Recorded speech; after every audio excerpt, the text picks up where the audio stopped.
ओम नमः सिद्धिभ्यः।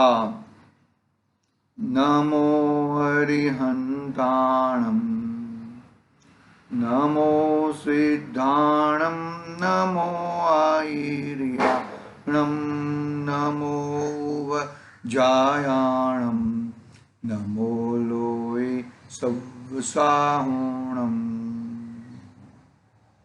मंगलम भगवान वीरो, मंगलम गौतमो गणी, मंगलम कुंद कुंदार्यो, जैन धर्मोस्तु मंगलम।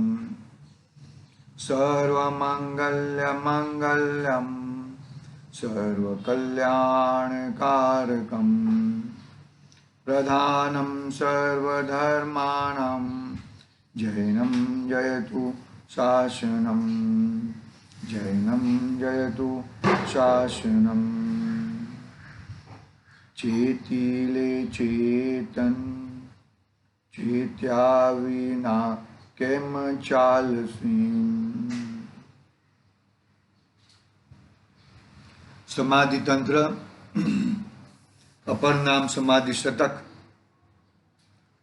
अपनी चर्चा, अपना स्वाध्याय गाथा क्रमांक 11वीं पे चल रहा है।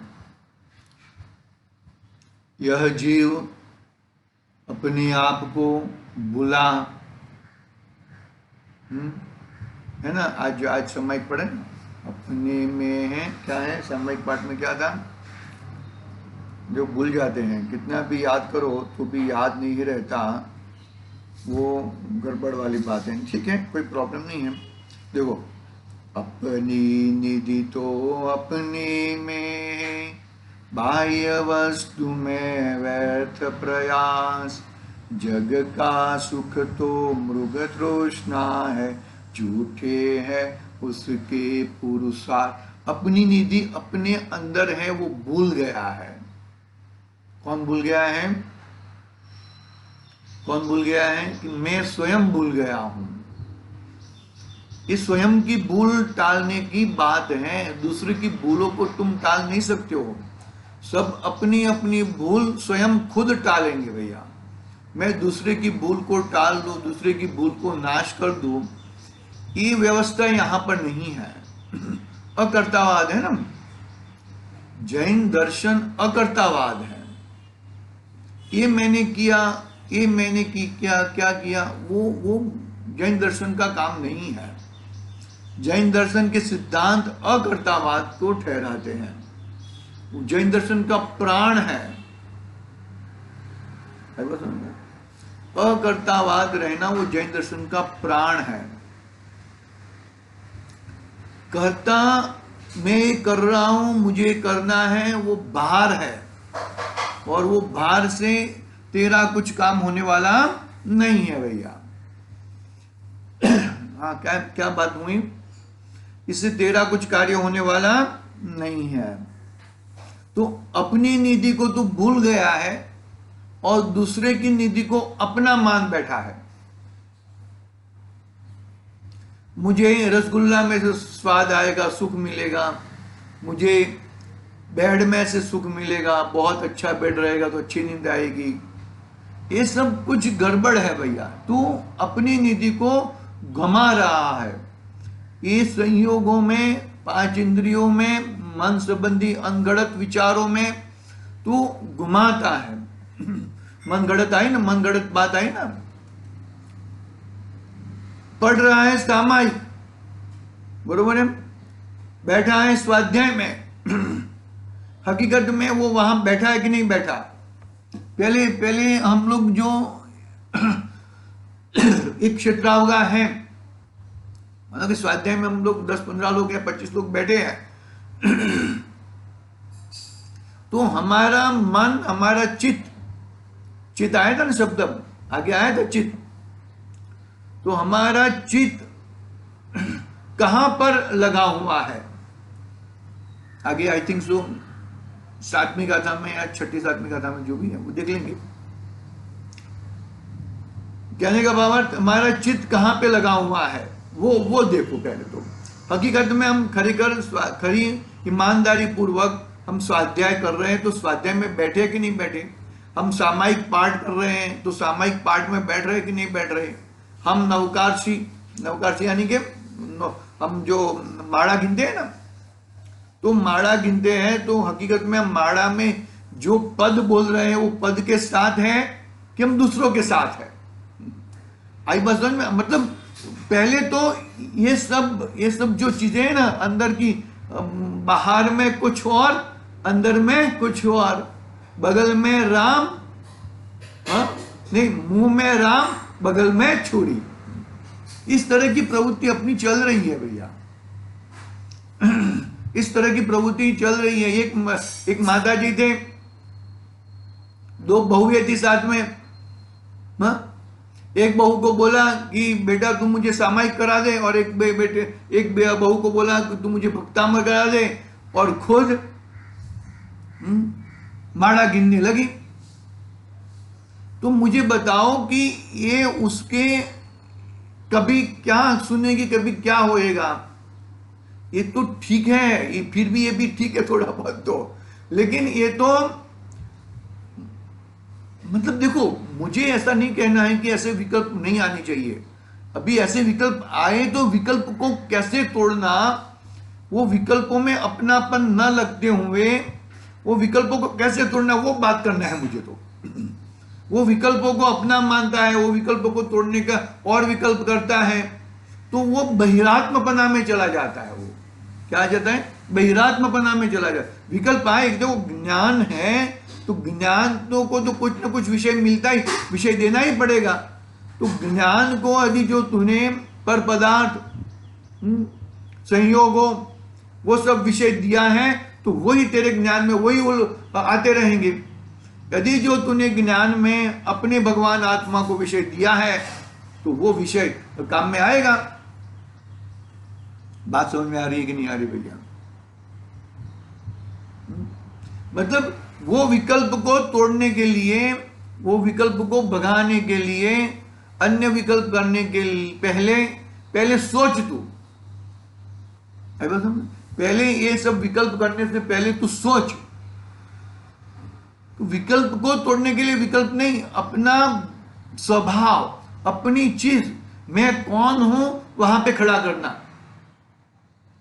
हाँ, ज्ञान को खड़ा करना, ज्ञान को बुलाना, ज्ञान स्वभावी आत्मा को बुलाना। जब ज्ञान स्वभावी आत्मा को बुलाएगा, तेरा बहिरात्मपना छूटता जाएगा और अंतरात्मा के समीप चला जाएगा तू। एकदम सरल बात है ये।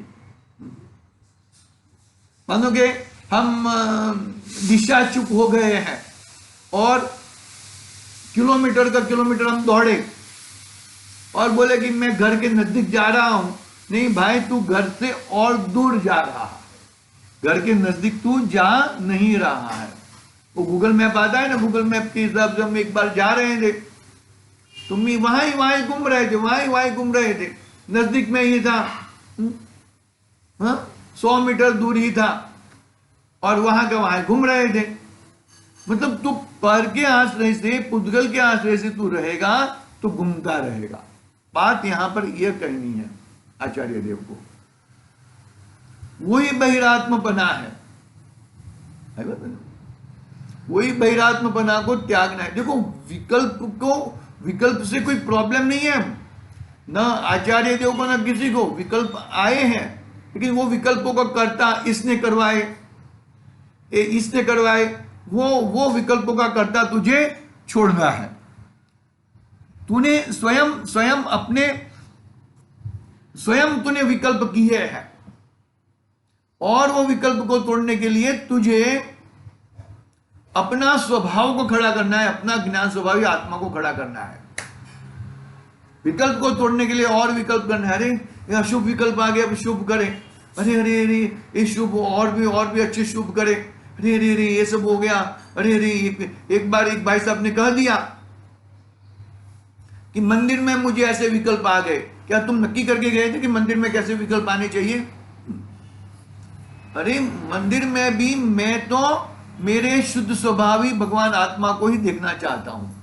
भले सामने देखो, सामने कहाँ, सामने हम मंदिर जी में दर्शन करते हैं तो मंदिर में कौन है? प्रतिबिंब है। और बिंब कहां पर है? बिंब यहां पर है। आए बात समझ में? वो तो प्रतिबिंब है, वो तेरा प्रतिबिंब हो सकता है यदि जो तूने तेरे बिंब को पहचान लिया तो। तूने अपने बिंब यानी कि अपने भगवान आत्मा को पहचान लिया। आत्मा में से परमात्मा बनता है, मनुष्य में से परमात्मा नहीं बनता, तिरेज में से परमात्मा नहीं बनता। आत्मा में से अप्पा सो परप्पा, आई मतलब आत्मा वो परमात्मा बनता है। तो पहले आत्मा बनने की तो कोशिश करो, जीव बनने की कोशिश करो। तुम तो जीव तो जाने दो, आत्मा तो जाने दो, हाँ, उसकी तो खबर ही नहीं है। और जो जिसमें आत्मा नहीं है, जीव नहीं है, उसको अपना मानना, ये मेरे है, मैं उनका हूं, मैं उनका होने वाला हूं, ये मेरे होने वाले हैं, मेरा ये होने वाला है, मेरा फलाना होने वाला है। हाँ, बस यूं ही चलता रहता है जीवन, यूं ही चार गतियों में भटकता रहता है जीव। बहुत बखड़ जंतर है, बहुत गड़बड़ है। इस गड़बड़ी को हमें टालना है, इस गड़बड़ी को भगाना है। इस गड़बड़ी को हम कैसे भगाए? अपनी निधि अपने में है भैया, अपनी निधि बाहर में किधर नहीं है।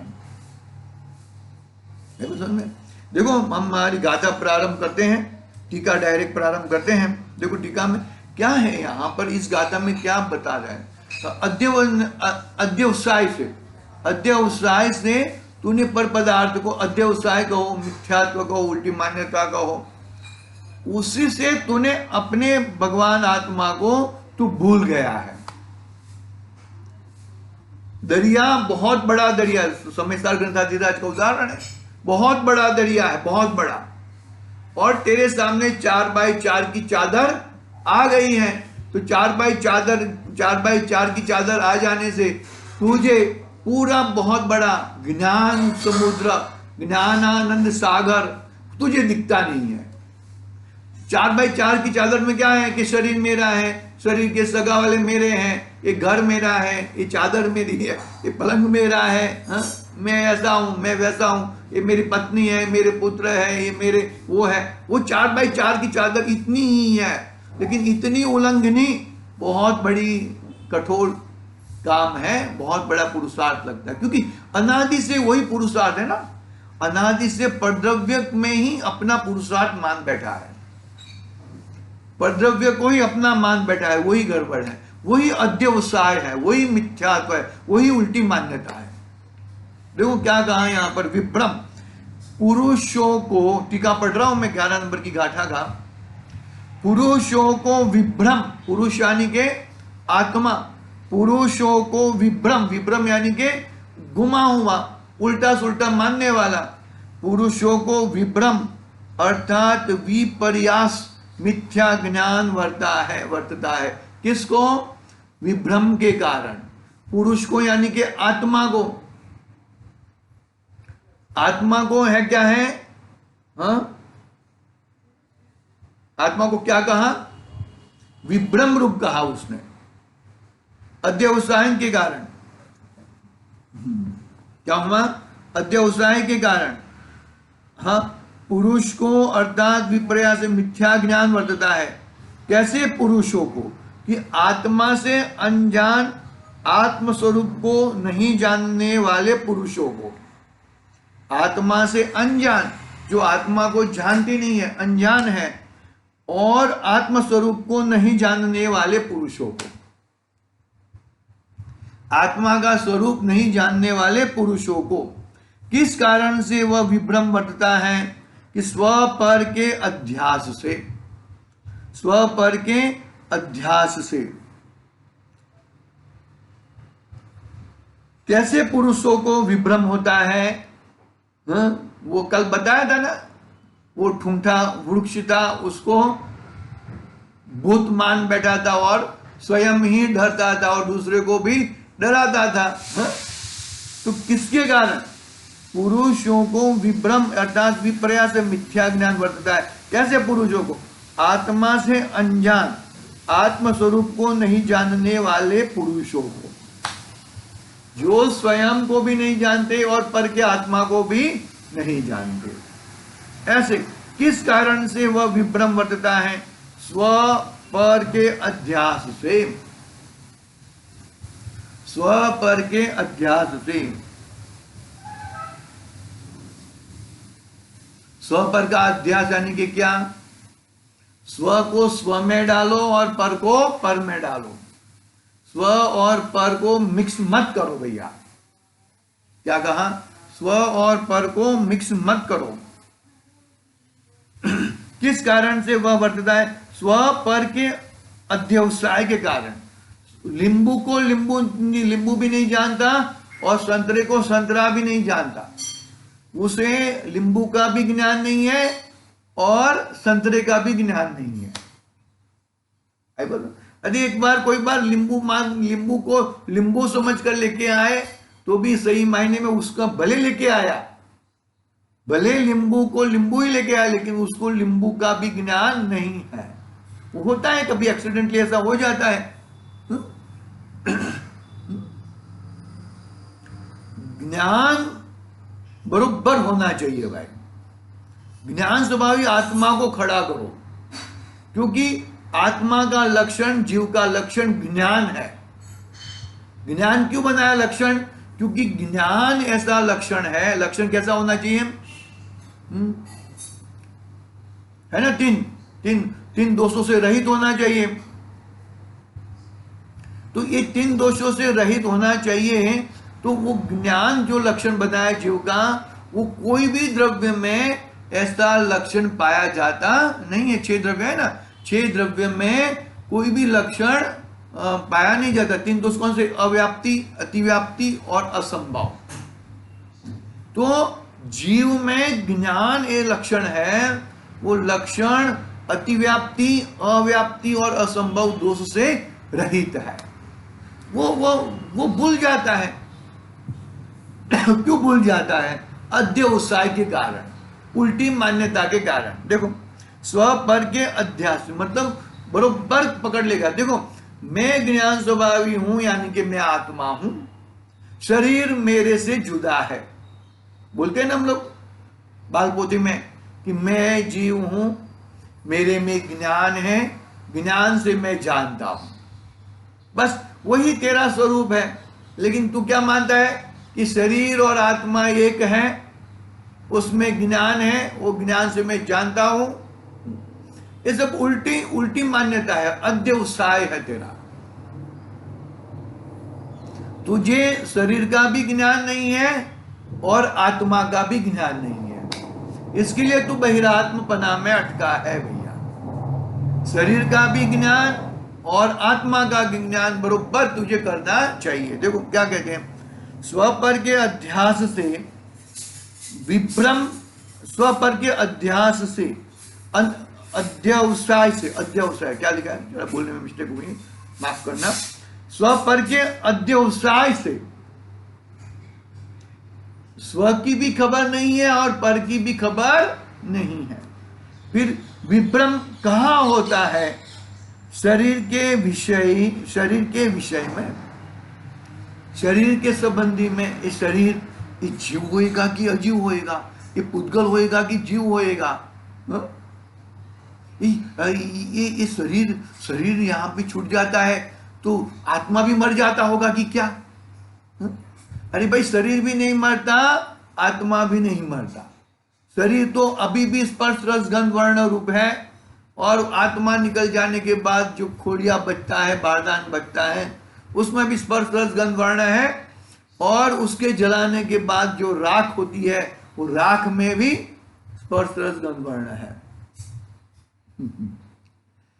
इतनी जबरदस्त बात है, इतनी सरल बात है, सरल बात को समझने के लिए तैयार नहीं होता भैया। शरीर के विषयों में कैसा विभ्रम होता है कि पुत्र भार्यादिक विषय में, पुत्र भार्यादिक विषय में विभ्रम होता है।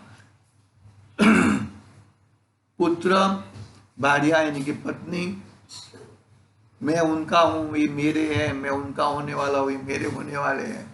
समय सार गंधाधिराज को तो हर जगह पे खड़ा हो ही जाएगा, क्योंकि समय सार यानी कि समय सार का मतलब क्या कहा? द्रव्य कर्म, भाव कर्म, नो कर्म से रहित। ऐसा भगवान आत्मा को स्वमिसार कहा। तो स्वमिसार हर जगह पे खड़ा ही रहेगा ना भैया, क्योंकि जो वस्तु का स्वरूप है, जो मेरा भगवान आत्मा है, वो ये सब बाहर के 9 कर्म जाने दो। ये सब 9 कर्म में आते हैं ना, पुत्र, स्त्री, धन, धान आदि, भार्या यानी कि पत्नी आदि, ये सब क्या 9 कर्म में आते। 9 कर्म तो नहीं है मेरे, वो तो बात सही है, फिर द्रव्य कर्म और भाव कर्म भी मेरे नहीं है, उससे भी मैं रहित हूं। ऐसा मैं समय नाम का जीव पदार्थ हूं। वो बात को पकड़ना है भाई हर समय। ये मान लो स्वाध्याय के समय में इतना नहीं, ऐसा नहीं, हर समय ये चीज को पकड़ना है। तो ही भाई थोड़ा पिघलेगा मिथ्या, तो थोड़ा ढीला पड़ेगा। मिथ्यात्व नाश करने की बात तो बहुत दूर है, लेकिन मिथ्यात्व को पहले ढीला तो करो। बीज रोपना है, तो बीज रोपने के लिए हम क्या करते हैं, जमीन को ढीली करते हैं ना, स्वच्छ करते हैं, वो गीली करते हैं और बाद में बीज को रोपते हैं, तो फिर वो आम वृक्ष हो जाता है, घटा वृक्ष हो जाता है। इस तरह ज्ञान घटा वृक्ष करने के लिए पहले मुझे बीज को, ज्ञान स्वभावी आत्मा को पकड़ना पड़ेगा, उसको रोपना पड़ेगा। देखो, पुत्र भार्यादिक विषय में विभ्रम होता है। परमार्थ से वास्तव में पुत्र, स्त्री, धन, धान्यादिक, ये सब चीजें 9 कर्म आदि, वो अपने उपकारक नहीं होने, मतलब वो सब चीजें हैं, लेकिन वो मेरे उपकारक नहीं है। वो उपकारक नहीं है, वो अपकारक है। यदि उनमें मैंने एकत्वपना किया तो अपकारक, मैं स्वयं का अपकारक करता हूं। मैं पुत्र, स्त्री, धन, धान्य आदि आत्मीय अपने उपकारक नहीं होने पर भी वह विभ्रमित पुरुष उन्हें आत्मीय का उपकारक मानता है। उनकी संपत्ति में, आबादी में वह संतोष तथा उनके वियोग में महासंताप आदि आत्मबधाधिक करता है। आई बात समझ में? टीका पूरी हुई अपनी, मतलब उसका संयोग से और इसका वियोग से हाहाकार, रोना चालू, आर्त ध्यान रौद्र ध्यान करते ही रहता है। आर्त ध्यान रौद्र ध्यान निरंतर करते रहता है। कभी आर्त ध्यान रौद्र ध्यान से पार अपने भगवान आत्मा को नहीं देखता, महासंताप करता है, उसके वियोग में महासंताप करता है और आत्मबधाधिक करता है। भैया बरोबर शांति से समझना, बात बहुत गंभीर है और उस चीज को पकड़ना हमें चाहिए। इसको हम पकड़ेंगे और हम आगे बढ़ेंगे। ऐसी मंगलमय भावना से आज की बात यहाँ पे समाप्त करता हूँ। ओम नमः सिद्धे।